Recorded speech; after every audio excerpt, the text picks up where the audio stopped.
Hello student, मैं हूं M Haq from biology point a satellite of science एकंगर्स राय।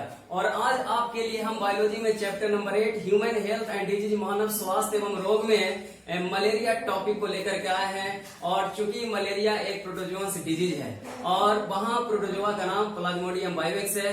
और ये प्लाज्मोडियम बाइवेक्स जो है वो फीमेल एनोफिलिस मॉस्किटो के सैलिवरी ग्लैंड में स्पोरोजोइट स्टेज में मौजूद होता है। ठीक है, तो वेक्टर प्लाज्मोडियम बाइवेक्स जब किसी हेल्दी पर्सन को बाइट करती है तो वो प्लाज्मोडियम बाइवेक्स का जो स्पोरोजोइट स्टेज होता है वो ह्यूमन बॉडी में ब्लड के थ्रू इंटर कर जाता है। और ब्लड के थ्रू इंटर करने के बाद वो ब्लड के हेल्प से वो पहुंचता है ह्यूमन के लीवर में। और वहां लीवर सेल में वो अपनी संख्या को एसेक्सुअली मल्टीप्लाई करता है। और मल्टीप्लाई करने के बाद वो आरबीसी पर अटैक करता है, जिससे आरबीसी ब्रस्ट करता है और उससे एक टॉक्सिक सब्सटेंस हीमोज्वाइन रिलीज होता है। और वो हीमोज्वाइन टॉक्सिक सब्सटेंस जब रिलीज होगा तो उस स्थिति में ह्यूमन को चील और हाई फीवर यानी ठिठुरन और बुखार जो है, यहाँ पर बुखार जो है वो 3 to 4 डेज इंटरवल पर वो आपका सिम्टम्स जो है उत्पन्न होगा।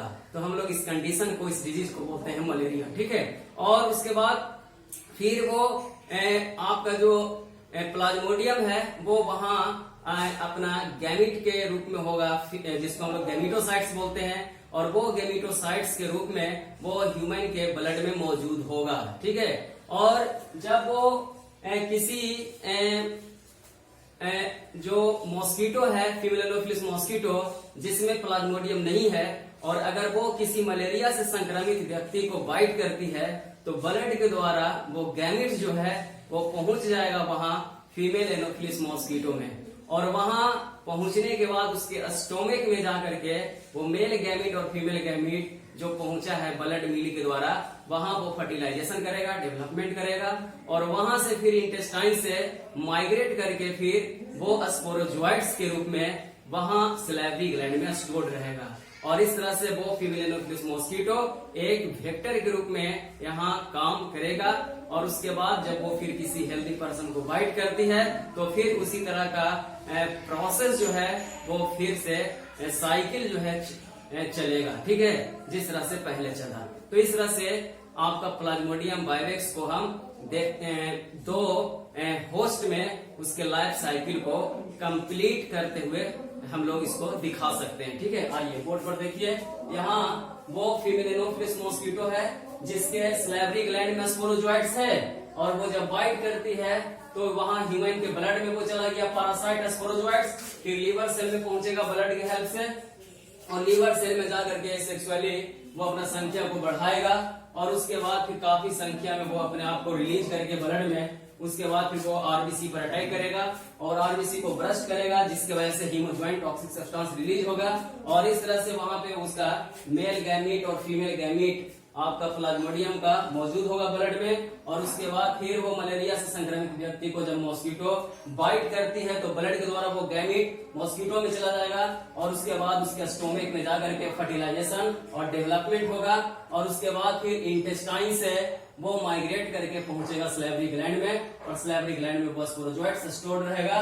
और इस तरह से वो फीमेल एनोफिलिस मॉस्किटो अब वेक्टर के रूप में यहाँ काम करते हैं। और जब वो फिर किसी हेल्दी पर्सन को बाइट करती है तो इस तरह से स्पोरोजोइट्स ह्यूमन बॉडी में इंटर कर जाएगा ब्लड के द्वारा और फिर ब्लड में। और उसके बाद फिर वहां मलेरिया का सिम्टम्स उत्पन्न होगा। ठीक है, तो ये इसका यहाँ पे हम लोग क्या देख रहे हैं कि ये जो प्लाज्मोडियम है उसका लाइफ साइकिल यहाँ मॉस्किटो में और ह्यूमन में दो जगह कंप्लीट हो रहा है। इसलिए हम लोग लिखेंगे कि प्लाज्मोडियम का जो होस्ट है वो मॉस्किटो भी है, फीमेल एनोफिलिस मॉस्किटो भी है और ह्यूमन बॉडी भी है। ठीक है, तो ये साइकिल को आप बना लेंगे। ठीक है, उसके बाद उधर साइड में इसका एक्सप्लेनेशन है लिखा हुआ। मलेरिया एक प्रोटोजोअस डिजीज है जो प्लाज्मोडियम बाइवेक्स नामक प्रोटोजोआ द्वारा होता है। ठीक है, जब इन्फेक्टेड फीमेल एनोफिलिस मॉस्किटो यानी वैसा मॉस्किटो जिसमें प्लाज्मोडियम सैलिवरी ग्लैंड में स्पोरोजोइट्स स्टेज में मौजूद है। ठीक है, काटती है तो प्लाज्मोडियम स्पोरोजोइट्स इन्फेक्शस फॉर्म, ध्यान में रखिएगा, स्पोरोजोइट्स इन्फेक्शस फॉर्म है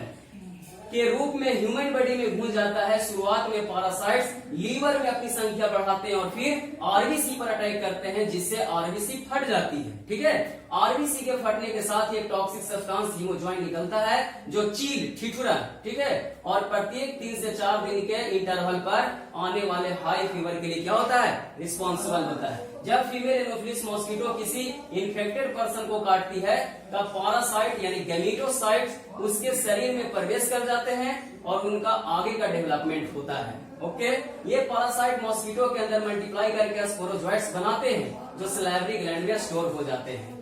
जब ये मॉस्किटो किसी ह्यूमन को काटते हैं तो स्पोरोजोइट्स उसके शरीर में इंटर कर जाते हैं और इस प्रकार बताए गए इवेंट फिर से शुरू हो जाते हैं। मलेरिया पैरासाइट को अपनी लाइफ साइकिल पूरा करने के लिए ह्यूमन तथा मॉस्किटो 2 होस्ट की आवश्यकता होती है।